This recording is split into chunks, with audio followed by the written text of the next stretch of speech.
malam. Dalam bursa calon presiden kita tahun ini ada satu nama yang tidak sering disebut-sebut, paling tidak awalnya.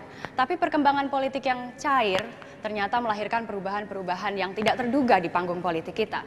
Nama Siswono Yudhohusodo pada hari-hari ini justru banyak disebut sebagai calon yang potensial, baik sebagai calon presiden alternatif ataupun pinangan pasangan ideal bagi calon-calon presiden lain. Bagaimana tanggapannya? Apa katanya? Apa strateginya? Mungkinkah Siswono sang kuda hitam dalam bursa calon presiden kita tahun ini? Siswono Yudhohusodo sudah hadir bersama saya di sini bersama mahasiswa-mahasiswa Universitas Diponegoro di Kota Semarang.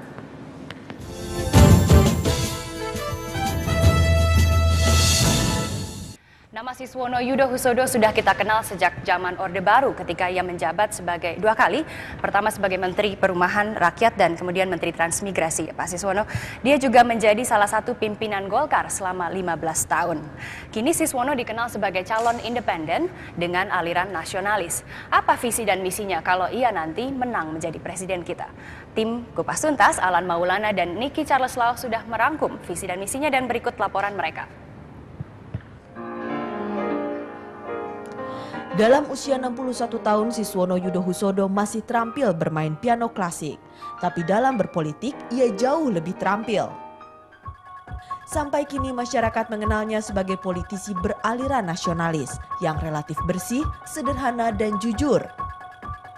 Inilah yang menjadi modal bagi Siswono untuk maju sebagai calon presiden Indonesia dengan dukungan sejumlah partai politik. Pada masyarakat, ia menawarkan konsep percepatan kemajuan peradaban bangsa 2004. Penciptaan ketertiban yang dengan penegakan hukum yang tegas, pertumbuhan ekonomi yang tinggi yang bertumbuh pada kegiatan ekonomi masyarakat, dan ketiga percepatan peningkatan kesejahteraan masyarakat berpenghasilan rendah itu saya namakan trilogi percepatan kemajuan peradaban bangsa. Siswono berjanji akan melindungi para pengusaha lokal dengan memberlakukan proteksi impor. Ia mengkritik kebijakan pemerintah selama ini yang justru mengikis daya jual produk pertanian nasional dengan mengizinkan perdagangan bebas pada sektor pertanian. Siswono yakin pertanianlah yang dapat membawa Indonesia ke kejayaan. Harapannya adalah agar ke depan Indonesia bisa lebih membangun kembali kejayaan pertaniannya seperti di masa yang lalu. Seperti Anda ketahui bahwa di zaman Belanda Indonesia adalah eksportir gula terbesar nomor 2 di dunia. Kita penghasil karet top di dunia, kita juga penghasil teh yang tertinggi. Sekarang ini kita juga masih menikmati kejayaan itu berupa penghasil kelapa sawit minyak sawit CPO terbesar nomor 2 di dunia setelah Malaysia. Kita juga penghasil pala nomor 1 dunia. Lada putih nomor 1 dunia.